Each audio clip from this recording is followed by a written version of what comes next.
Ladies and gentlemen, update 2.1 will be coming soon to BTD Battles 2 because Ninja Kiwi just released the patch notes over on the Battles 2 Reddit. And as always, we're going to be going over those patch notes in today's video. So without further ado, let's hop right into it. So first of all, we have new features. Monkey Prestige. New long-term cosmetic upgrades for your monkeys once you finish their mastery unlocks. Use XP to unlock awesome new cosmetics like animated tower portraits and drag effects. Okay, people have been asking for something like this for a very long time, and honestly, this sounds very cool. I just wonder how many levels of prestige there are. But next we have a new map, and it's called Pirate Cove. Protect your booty from balloon attack in an all-new map. Use the tall rocks to claim the high ground and attack the hard-to-reach balloons. You can find Pirate Cove in ranked games, in lead dungeon and above, as well as casual, private, and event games. Is it just me, or does this map give off a Battles 1 vibe?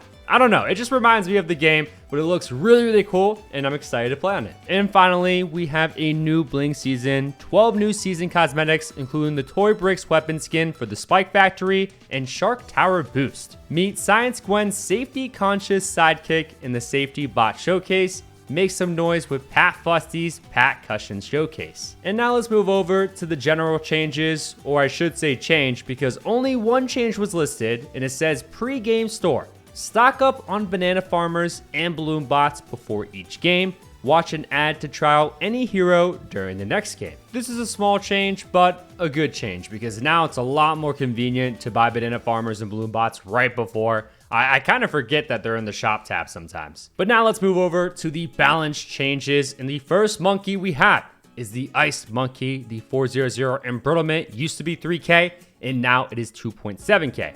And Ninja Kiwi said, we want to encourage Ice Monkey to be used more, so we are buffing embrittlement to make his decamo and debuff abilities a little bit more accessible early on. Do you guys remember when Ice was meta? That feels like it was forever ago at this point, but yes, not too many people nowadays really use the Ice Monkey, and I think embrittlement definitely deserves a buff because it's not too strong, not too used, so good change. Next, we have the Sniper Monkey. The 004 full auto rifle used to be $4,600 and now it is $4,200. And they said Sniper remains one of the least used towers in the highest arenas. We previously gave full auto rifle a decent damage buff, but it hasn't appeared to be enough, so we are also reducing its cost. I like how they pointed out that it's one of the least used towers in the highest arenas. Like, why did they have to specify that? But they're absolutely right. Nobody uses it, and full auto rifle and just the bottom path in general on the Sniper is super underwhelming, and this cost reduction I don't think it's going to change much. But next we have the Monkey Sub, and the 010 Barb Darts used to be $450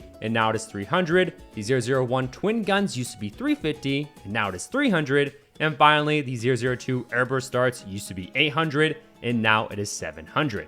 And they said, we would love to see Monkey Sub be used more in the early game, but currently he rarely is because other towers prove to be more efficient. I agree, Ninja Kiwi. I would like to see the Monkey Sub be used more in the early game because most people use the sub for decamo purposes, for reactor, ballistic, first strike ability, etc. Not really the start off the game. But next we have the Mortar Monkey. The 002 Bernie Stuff used to be $500 and now it is $600. And the 040 Artillery Battery ability no longer increases blast radius by 15%. And it used to be $7,300 and now it'll be $7,600. And they said the mortar has quickly risen to become one of the top meta towers in the highest arenas, and we would like to tone down its strength just a little. Bernie Stuff is an incredibly efficient early/mid-game option, making it deserving of a small price increase. And despite previous nerfs, Artillery Battery remains to be an exceptionally effective upgrade to counter rushes. The 4x boost that the ability gives is already very significant, so we thought that the 15% blast radius boost on top of that could be removed, along with a small price increase to slightly lower its efficiency, while still ensuring it still remains a powerful ability.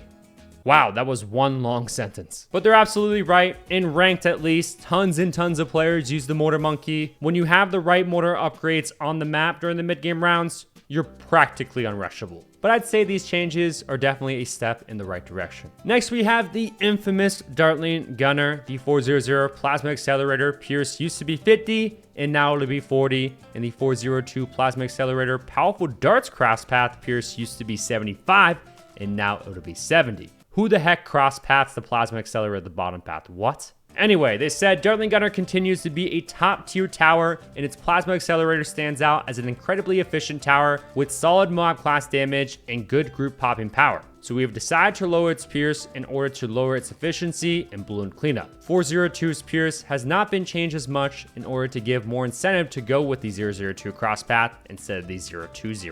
But then you won't have camo detection if you don't go with the middle cross path. So unless you have a decamo tower or village, then you probably should still cross path with the middle path. But honestly, like, was anyone abusing the Plasma Accelerator at all? I thought it was in a pretty good spot. So I kind of view this as a pretty random change and an unnecessary one. But let me know what you guys think about this change down in the comment section below and about all the other changes that were made with this update. We still got more monkeys to go, by the way. And next, we have the Ninja Monkey, the 003 Flash Bomb Stun Duration. Used to be 1, and now it is 1.3. And Pierce used to be 60, and now it is 75. And they said despite Ninja Monkey being common in many top strategies over the seasons, Flash Bomb has never been a popular upgrade. We've bumped up its Pierce and stun length so that hopefully it becomes a more appealing option. Yeah, the only time that you would really ever go for this upgrade is so that you could ultimately go for the Sticky Bomb. I'd say it deserved a buff, and this is a pretty good change overall. Next, we have the Druid, the 300 Druid of the Storm Tornado Projectile. Has homing? By the way, I've never heard of the word homing, so I had to look up the definition. Am I dumb for that? But it says relating to an animal's ability to return to a place or territory after traveling a distance away from it. And it says down here, fitted with an electronic device that enables it to find and hit a target. A homing missile. So now we know. The 500 Superstorm Big Tornado has homing. The 300 used to be 1650 and now it'll be 1500, and blowback distance is now fixed at 250 rather than 100 through 300. The 400 Ball Lightning used to be 4500 and now it is 4300. And finally, the 030 Druid of the Jungle Vine deals damage every 0.2 seconds to now every 0.15 seconds, and it used to be 850 and now it is 750. And they said in previous seasons, Druid had its time to shine as one of the top towers in Hall of Masters. However, Druid now sadly sits at the very bottom of the Hall of Masters usage rates, and so we want to give some of the Druid's lesser used attacks some attention. We've made Druid of the Storm more reliable by removing the randomness, cutting its price, and adding homing. Additionally, we added homing to Superstorm and gave small buffs to the underutilized Ball Lightning and Druid of the Jungle upgrades. So it seems that they really dictate how they change a tower based off usage in the Hall of Masters and just higher arenas in general, by the way, which I don't quite agree with. They should take lower arenas into account and even event games as well. But outside of that, I definitely like the reasoning for buffing all of these upgrades. Definitely nobody would use any of these upgrades really. And the randomness with the Superstorm was honestly super annoying. So I'm happy they buffed it. Next, we have the Spike Factory. The 003 Long Life Spikes used to be 1000 and now it is 600. And they said this upgrade simply increases the spike duration without adding any other benefit, so it didn't deserve to be so expensive. I mean, y'all know the Spike Factory is my favorite tower, so obviously this is a W change. But now let's move over to the heroes. And first up, we have Gwendolyn. Level 4 heated up duration used to be 8 seconds and now it is 10 seconds. And it activates every 32 shots to now 28 shots. And they said we are increasing heated up's uptime by increasing its duration and how often it activates. You can't easily control when this buff is active, so making it more reliable felt like a sensible change to buff the Gwens a little. And they did a similar change to Science Gwen. Her level 4 heated up activates every shot, or it used to, but now it will activate every 36 shots. And they said, since Scientist Gwendolyn is already favored over Gwendolyn due to her stronger abilities, we are only giving Scientist Gwendolyn the small heated up activation buff and not the duration increase as well. I'd say that's fair because yeah, 9 times out of 10 people are using Science Gwen over Gwendolyn. Next we have Striker Jones, level 18, all mortar and bomb shooters shoot an additional 10 to now 15% faster.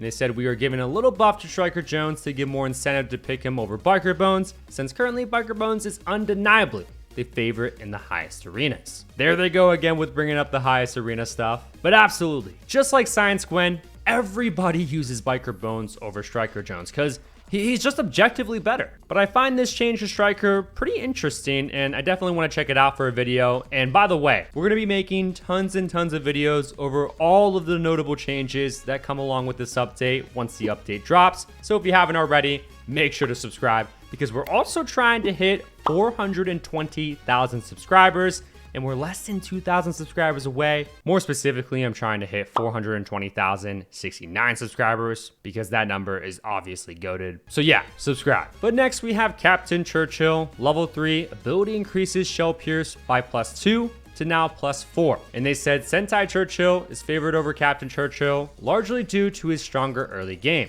Captain Churchill's level 3 ability is not that effective in the early game when compared to Sentai's, so we are giving it a pretty hefty buff to help put him closer in line with Sentai. Same cases with Striker and Biker, and Science Gwen and Normal Gwen. Sentai Churchill is used 9 times out of 10 over Captain Churchill, so given the less popular hero options, small buffs to put them more in line is definitely fair. And next we have Benjamin, level 11, generates $600 to now $800 per round. Level 15 generates $1,000 to now $1,400 per round. And finally, level 17 generates $2,000 to now $2,500 per round. And they said, despite previous balance changes, it still feels like the Jerichos outshine the Benjamins as the cash hero. So we are bumping up Benjamin's cash amounts for his later levels again. They did similar changes to DJ Benjamin, with his level 15 generating $750 to now $1,050 per round, and level 17 used to generate $1,500 to now $1,875 per round.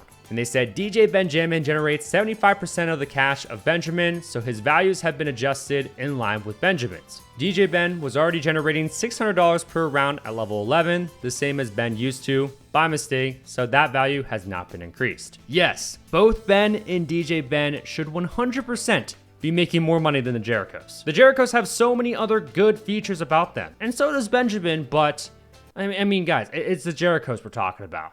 They're freaking overpowered. But next we have Azili, and it says the XP leveling curve used to be 1.5 times Striker, but now it is 1.5 times Quincy. And this sounds confusing, but here's what they said. The meta has changed a lot over the previous seasons, and the Azilias are no longer considered top tier heroes like they used to be. We have dropped the XP leveling curve so that their abilities are available earlier on. She quite literally is going to be leveling up faster, therefore you'll get her level 3, level 7, and level 10 Moab Hex a lot sooner. And like they kind of explained, Smudge Cat also got the same treatment. Next we have Pat Fusty, and his base cost used to be $950 and now it is $900, and his level 1 Slam Blast radius used to be 8 and now it is 10, plus 2 to all future levels too. And the level 1 Pierce used to be 7, and now it is 8. And they said similar to Azili, Pat Fusty and Fusty the Snowman no longer have much of a place in the meta, and so we would like to give them some small early game buffs for now. And yeah, they did the same exact changes with Fusty the Snowman. These two are arguably the worst heroes in all of Battles 2, so hopefully these changes actually make a difference because nobody uses them. And finally, we have the infamous Jerichos. First off is Agent Jericho, level 4 buff to adjustment, has been swapped with level 5 buff to regrow cost. Level 4 regen cost multiplier used to be times 1.3 to now times 1.4, and the level 7 camo cost multiplier used to be times 1.5 to now times 1.6. And the same exact changes were applied to Highwayman Jericho. And they said, once again, some more nerfs to Agent Jericho and Highwayman Jericho, as they still have the edge over all other heroes. We decided to switch level 4 and 5 in order to delay how quickly camo balloons start spawning, as this was one aspect of Jericho that was very effective against lots of strategies. Furthermore, we very reduced the buff that they give to the cost of camos and regens so that mid-game rushes are not quite so efficient with them. Anytime the Jerichos receive a nerf is honestly a good change. Everybody and their mother to this day still uses both of them, and it drives me nuts. I'm pretty sure most people are happy with these changes. And of course, we have a bunch of bug fixes that will be coming along with this update, and one notable one is that they fixed zombie mobs not spawning correctly if summoned by a 105 or 205 wizard. I've seen it in my comments, I've seen it in the Reddit. Tons of people were frustrated with this bug, so they finally fixed it. But that's all the changes that will be coming to the 2.1 update. As always, let me know your guys' thoughts and opinions down in the comment section below. But if you haven't already, make sure to check out this video where I use the worst strategy in a ranked match. Yes, Super Monkey Farm Village. You heard that right. It's crazy. Check it out.